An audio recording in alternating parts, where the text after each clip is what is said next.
Então, nós vamos começar agora a nossa segunda aula prática desse assunto de propriedades químicas do solo, envolvendo conversão de unidades. E hoje nós vamos nos dedicar a compreender um pouco das conversões de unidades e uso em cálculo de propriedades químicas do solo. Vocês estão vendo aí, né, uma definição de mol, e existe algumas divergências ou expressões de maneiras diferentes, entendimento às vezes diferentes do conceito de mol. Em algumas situações as pessoas dizem que é grandeza, em outras dizem que é unidade. Me parece mais fácil de entendê-lo como unidade, né? E a grandeza a qual ele estaria associado é a quantidade de substância. Então, existe uma escala que o mol é uma das unidades dentro dessa escala. O intervalo mais usual é este que vocês estão vendo aí: mol, decimol, centimol, milimol, micromol. Eles têm uma relação, né, de proporcionalidade de 10. E mais abaixo vocês estão vendo aí uma outra maneira, né, de dizer algo a respeito do mol, que é a quantidade de matéria que contém 6,02 vezes 10 na 23 entidades. Embora o que está dito aí valorize ou enfoque mais a quantidade de matéria, ou seja, massa, o mol ele também pode ser expresso em termos de volume. Nós vamos explorar na aula apenas a relação de massa e quantidade, né, o número de entidades. Imagino que vocês já tenham boa familiaridade com essa relação de matéria, massa, com o número de entidades. Esse número, né, 6,02 vezes 10 na 23, é o número de Avogadro, e ele é a única coisa constante nesse conceito de mol. Um mol sempre vai ter essa mesma quantidade de entidades, sempre 6,02 vezes 10 na 23. A quantidade de matéria ou de massa vai mudar dependendo de quem são as entidades, e também, obviamente, vai mudar se nós usarmos uma outra unidade dentro da escala, essa que vocês estão vendo ali em cima, relacionada à grandeza, né, quantidade de substância. A parte mais complicada de compreender é a relação entre mol do íon e mol carga do íon. Então, essa relação mol do íon e mol carga de um íon, e depois mais ainda os submúltiplos, é uma das partes mais confusas para os estudantes e que eles têm mais dificuldade de entender e depois utilizar nos cálculos que a gente faz.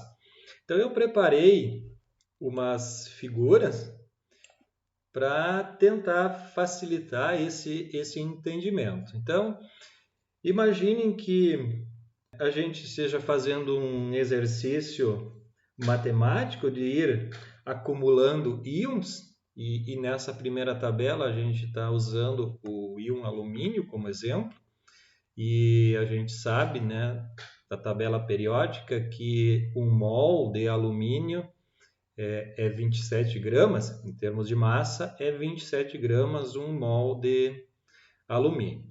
Então, nesse exercício matemático de ir acumulando íons de alumínio, então, a gente parte de um íon de alumínio, cada íon alumínio tem 3 cargas, né? Então, quando a gente acumula um íon de alumínio, né, o somatório de cargas é 3. Acumulando mais um íon de alumínio, o somatório de cargas é 6, quando temos 2 íons de alumínio. Com mais um íon de alumínio, então somamos 3 e o somatório de cargas é 9.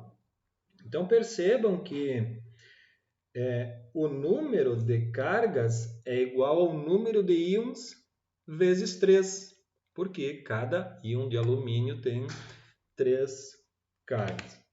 E quando nós chegarmos a um acumulado de 1/3 do número de entidades de um mol, a gente já vai ter acumulado 1 mol carga. Seguindo, quando chegarmos a um acumulado de 2/3 do número de entidades do mol, vai existir 2 mol cargas no acumulado de cargas.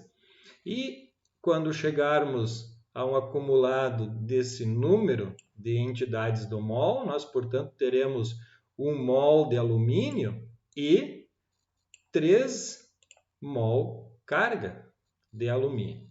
O que a gente pode perceber nessa outra parte aqui de baixo, dessa figura. Então, 1 mol de alumínio são 6,02 vezes 10 na 23 íons de alumínio.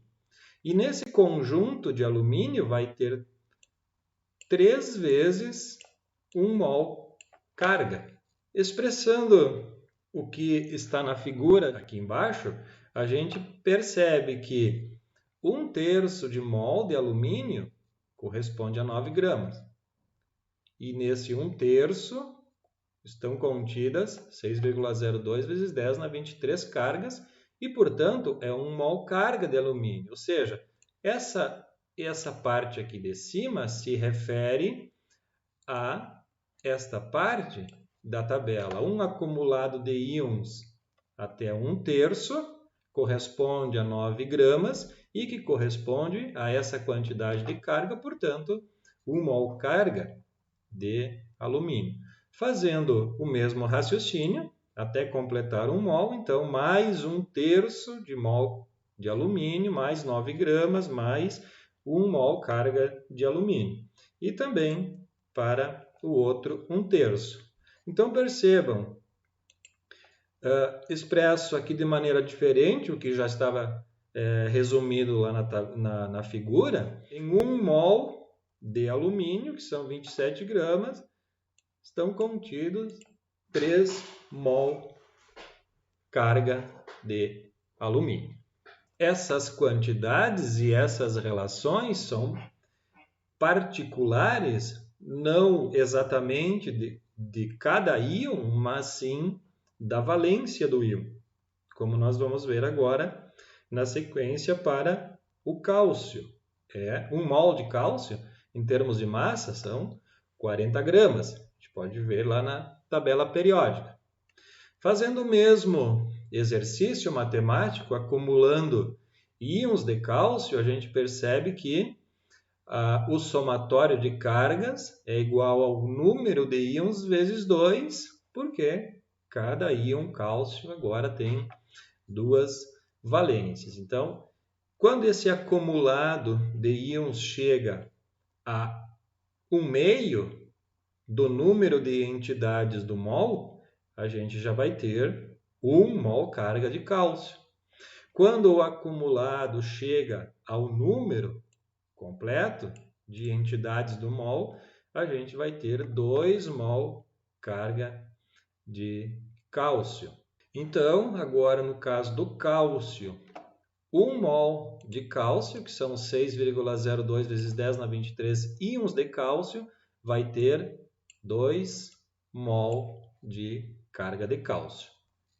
Como está expresso aqui, nessa outra sequência, exemplo do que nós falamos antes. Cada meio mol de cálcio, 20 gramas, e 1 mol carga de cálcio. E, portanto, a somatória dos 2 meios dá 1 mol de cálcio, que fecha os 40 gramas e que corresponde a 2 mol carga de cálcio. Então, já percebam a seguinte relação. Quando era o alumínio que tinha 3 cargas, 1 mol de alumínio tem 3 mol carga de alumínio. Agora o cálcio tem 2 cargas, 1 mol de cálcio tem 2 mol carga de cálcio. E agora, por último, em relação ao potássio, que só tem uma carga, portanto, o número de cargas é igual ao número de íons. E quando o acumulado de íons de potássio chegar a esse número, 6,02 vezes 10 a 23, que é o número de entidades do mol, também vai existir nesse grupo de íons de potássio a mesma quantidade de carga, 6,02 vezes 10 na 23. E, portanto, 1 mol de potássio tem 1 mol carga de potássio. Então, vejam que a relação entre o mol do íon e o mol carga é determinada pela valência, pela carga. Quando é uma, é a mesma quantidade, tá? Inclusive de massa. Quando for 2 cargas, 1 mol do íon vai ter 2 mol carga do íon. Quando for 3 cargas, 1 mol do íon vai ter 3 mol carga do íon. Então, nós vamos agora, usando a ideia do que nós discutimos antes, preencher esta tabela com o que se pede, né, aqui para esses diferentes íons. Então, hidrogênio, alumínio, cálcio, magnésio, potássio, fosfato, sulfato e cloro ali. Então, a primeira coluna que nós temos que preencher as células se refere à massa molar, ou o mol expresso em termos de massa, que é quantidade de massa que contém os 6,02 vezes 10 na 23 íons. Então, se nós olharmos lá na tabela periódica, essas informações estão lá e, portanto, vão ser informações em gramas. Depois do fosfato, então, a massa molar do fosfato tem que fazer a massa molar do fósforo mais 4 vezes a massa molar do oxigênio. Mesmo raciocínio, 4 vezes a massa molar do oxigênio mais uma vez a massa molar do enxofre. Feito isso, a próxima coluna é quantidade de cargas da valência. Então, valência do hidrogênio, não importa se é positiva ou negativa, o que a gente tem que colocar é a quantidade de carga, independente se for positivo ou negativo. Então, do hidrogênio 1. Então, essa próxima coluna agora se refere a 1 mol carga, ou seja, a quantidade de massa que contém 6,02 vezes 10 na 23 cargas do íon. A quantidade de mol carga é o mol do íon vezes o número de valência. Mas a tabela lá embaixo está pedindo 1 mol carga e não a quantidade total que tem de mol carga no mol do íon. Então, 1 mol carga, vejam aqui no caso do alumínio. 1 mol carga de alumínio é 1/3 do mol de alumínio. Então, a gente tem que pegar o mol do íon e dividir pela valência para chegar a 1 mol carga do íon. Então, no caso do hidrogênio, 1 mol carga de hidrogênio vai ser a massa molar de hidrogênio dividido pela quantidade de valência, que vai continuar 1. 1 dividido por 1, 1. No caso do alumínio, lembram que esses números eles se referem à massa. Então, é a massa correspondente a 1 mol carga do íon. Então, para o alumínio, A massa de 1 mol carga do alumínio é 27 gramas dividido por 3, 9. A massa de 1 mol carga de magnésio, 24 dividido por 2, 12. A próxima coluna se refere à massa, quantidade de massa de 1 centimol de cada um desses íons. Na tabela, a gente viu que a relação entre eles é de 10 em 10. Né? Então, 1 centimol é a centésima parte do mol, porque eles variam de 10 em 10. Ou a gente pode dizer de outra maneira, 1 mol contém 100 centimol. Mas 1 centimol, né, é igual a 0,01 mol. 1 centimol é a centésima parte do mol. Como nós estamos passando informações em termos de massa para essa tabela, então, portanto, é a massa do mol carga dividido por 100, porque é 1 centimol carga. E, por último, 0,35. Na última coluna, a gente tem que fornecer a quantidade de massa de 1 milimol carga, ou seja, 1 milésimo do mol carga. E 0,035. Então, exceto para a coluna da valência, todas as outras colunas se referem à massa e está em gramas. Então, agora nós vamos fazer uso dessas informações em alguns exercícios. O primeiro deles é informar a massa de 3 centimol carga de cálcio. Ou seja, quanta massa tem em 3 centimol carga de cálcio.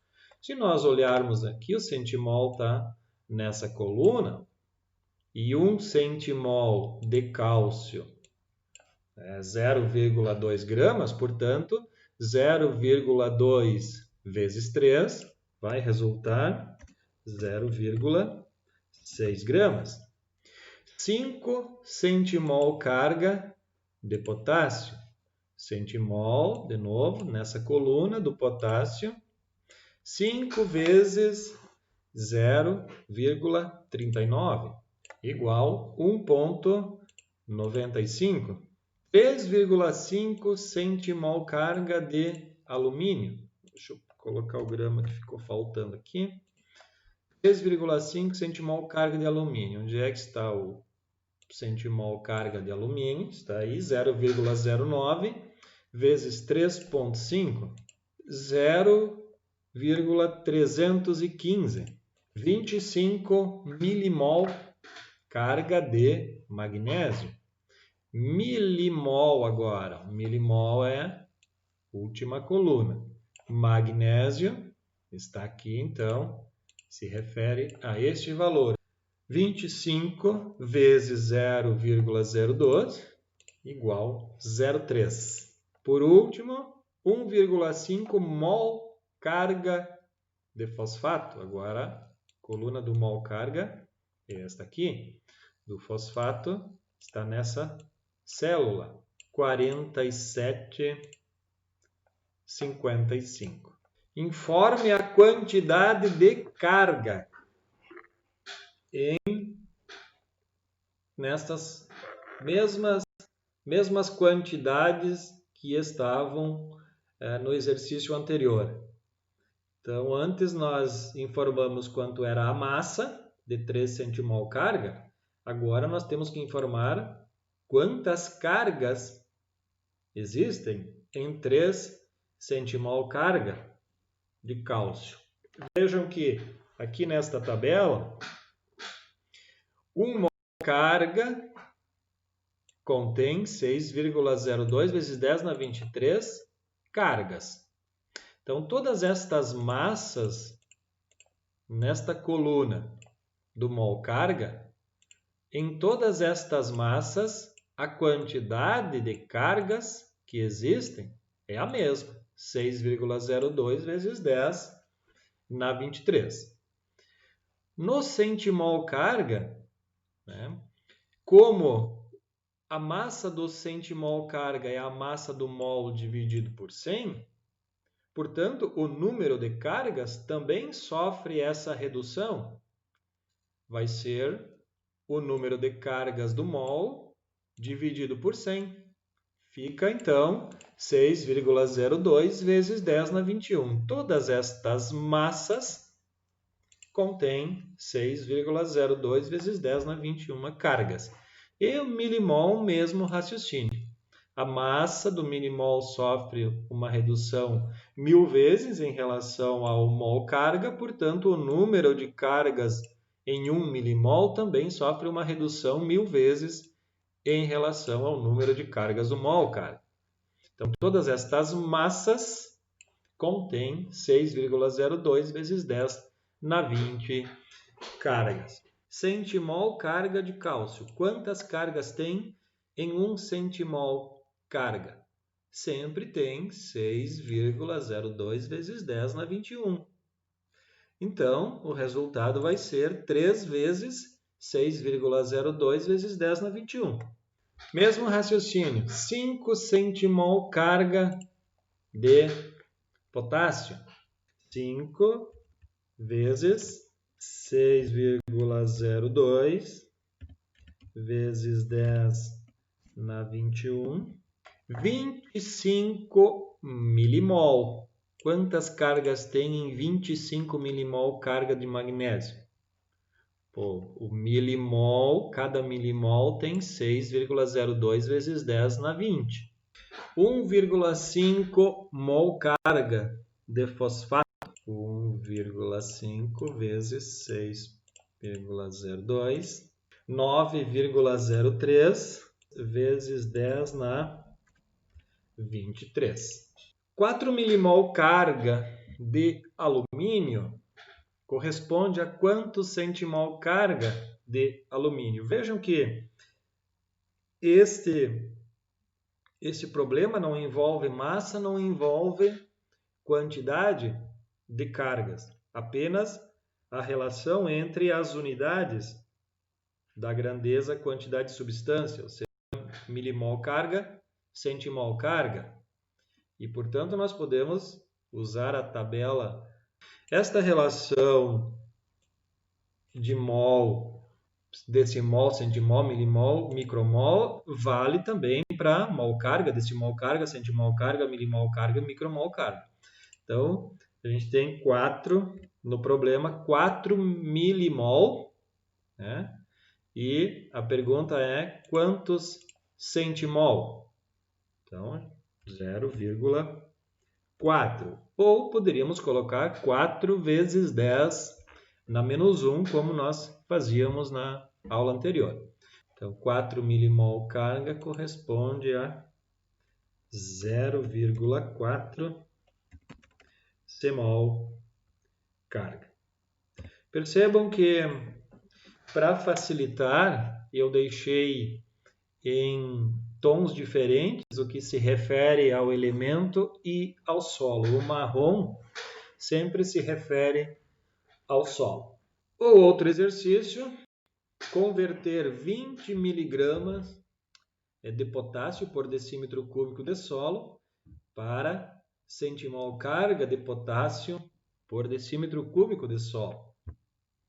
Então, o problema que nós temos que resolver é este que está aqui, ó.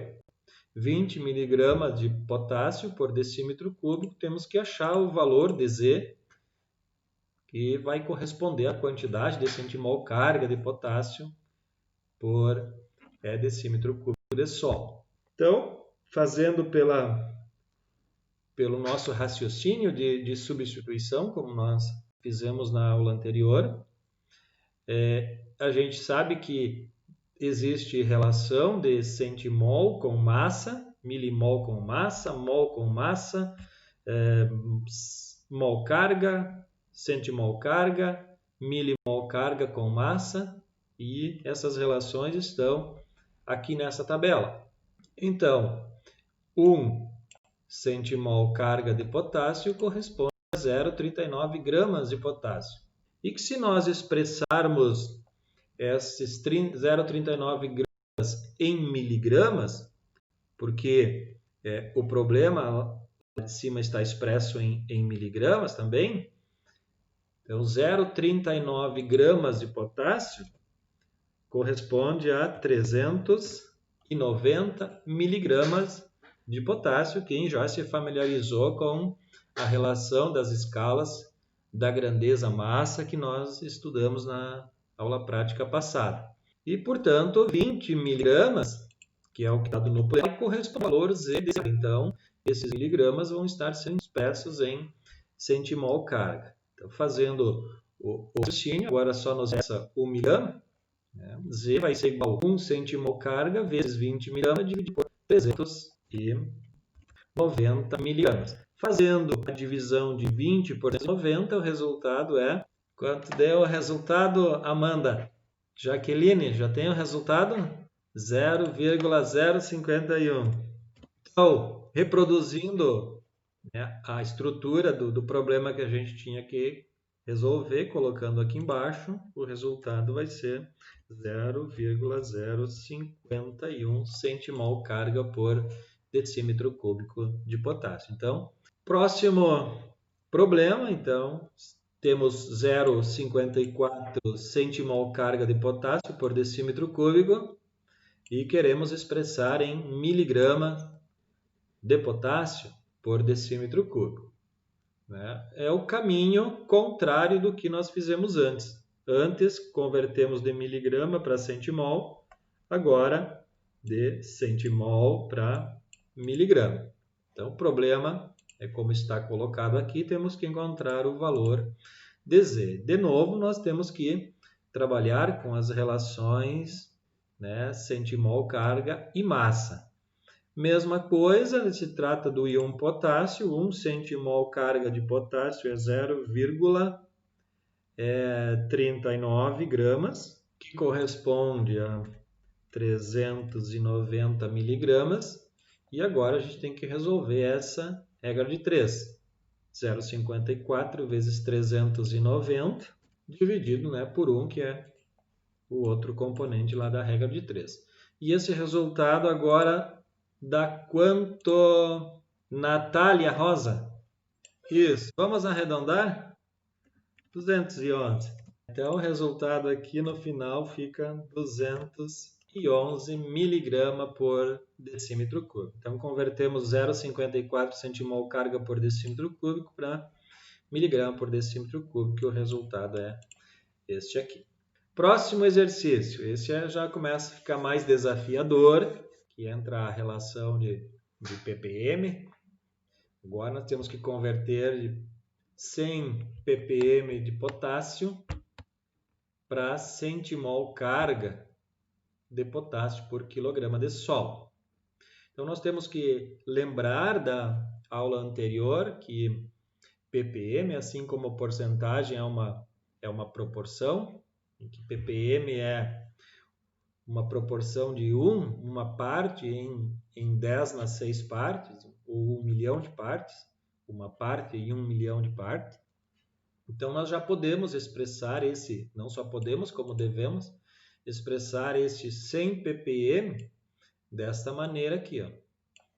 100 ppm é 100 vezes uma parte por 10 nas 6 partes. 100 quilogramas por 10 nas 6 quilogramas. Isso corresponde a 100 ppm.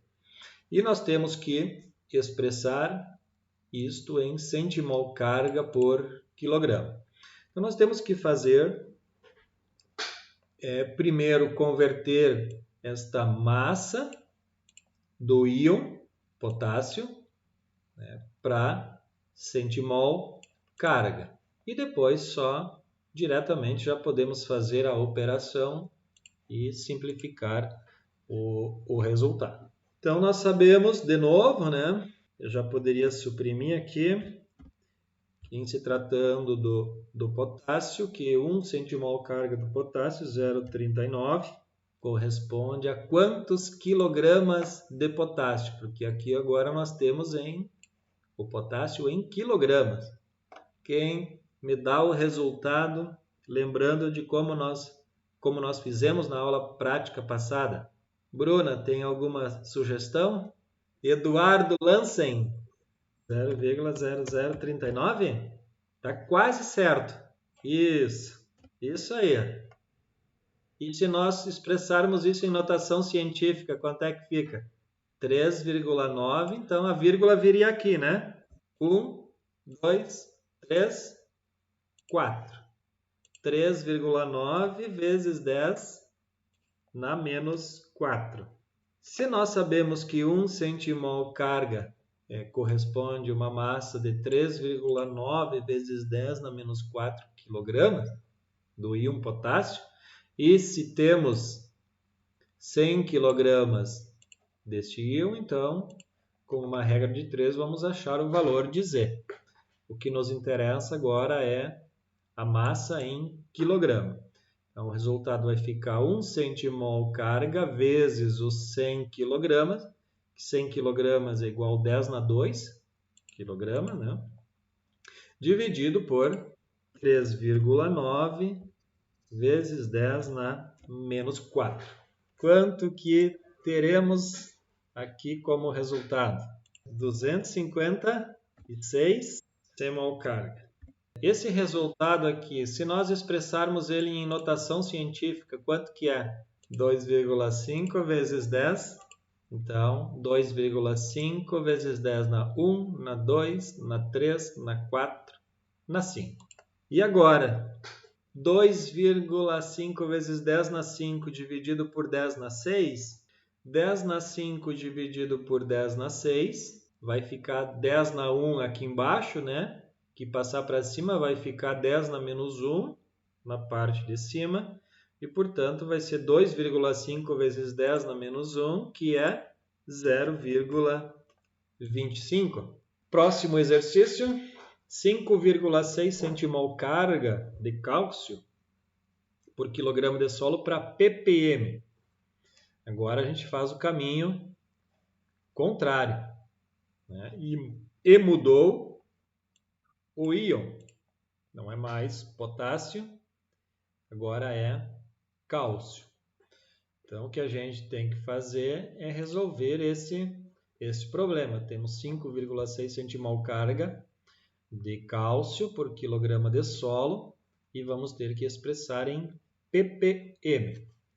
Então, primeira parte é nós expressarmos esse centimol, 5,6 centimol carga em quilograma, porque nós sabemos que o ppm vem de uma proporção de massa-massa na mesma unidade. Então, nós queremos converter em quilograma porque o solo está em quilograma. De novo, nós temos que seguir aquela lógica. Sabemos que 1 centimol carga de cálcio corresponde ou contém ou equivale a quantos gramas? 1 centimol carga de cálcio, 0,2 gramas, e corresponde a quantos quilogramas? 2 vezes 10 na... Quem responde para na hora do aperto da nota se livrar por bom comportamento em sala de aula virtual? Menos 4, ótimo. Quem foi que respondeu? Marcelo Berto. Muito bem, Marcelo Berto. Então agora resolvendo essa regra de 3, né? Sempre lembrando que o interesse é o quilograma e não o grama aqui intermediário. Então o Z vai ser 5,6 centimol carga vezes a quantidade de quilograma do centimol carga dividido por 1. Então, aqui vai ser no Y2 vezes menos 4. Resolvendo isso, dá quanto? 1,12 daí, né? Vezes 10 na menos 3. E agora, então, nós sabemos que este valor de Z aqui é 1,12 vezes 10 na menos 3 quilogramas, mas que ele está para 1 quilograma de solo. para expressar em ppm, nós temos que fazer isso virar uma proporção para 10/6. Então, se tem este valor de Z para 1 kg, para 10/6, x. Só resolver o problema. Então, vamos colocar isso aqui. Isto de quilograma de cálcio está para 1 kg de solo, para 10/6 kg de solo, W, né, quilograma de cálcio. E isso vai resultar agora neste valor aqui,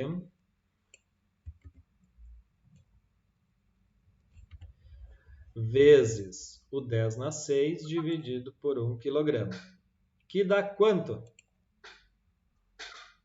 10/3 vezes 10/6 fica 10/3. 1,12 vezes 10/3 kg. Então, vamos tentar completar aqui. O Z é este valor aqui. E aqui agora fica este aqui.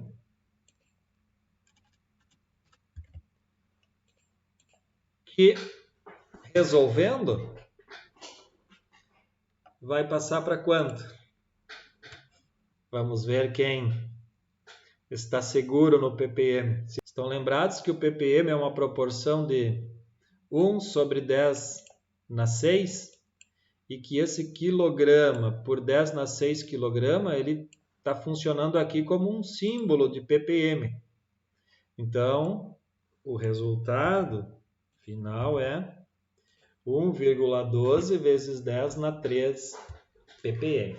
Este exercício na sequência é um desafio de casa para vocês. Alguns fertilizantes utilizados na agricultura são constituídos por 3 nutrientes principais, que são o nitrogênio, o fósforo e o potássio. Esses nutrientes são representados por números distintos. Se o fertilizante for caracterizado pela sequência 5, 20 e 30, significa que ele contém 5% de nitrogênio, 20% de P2O5 e 30% de K2O. Geralmente é a matéria-prima mais usada como fonte de potássio e também o P2O5 como fonte de fósforo.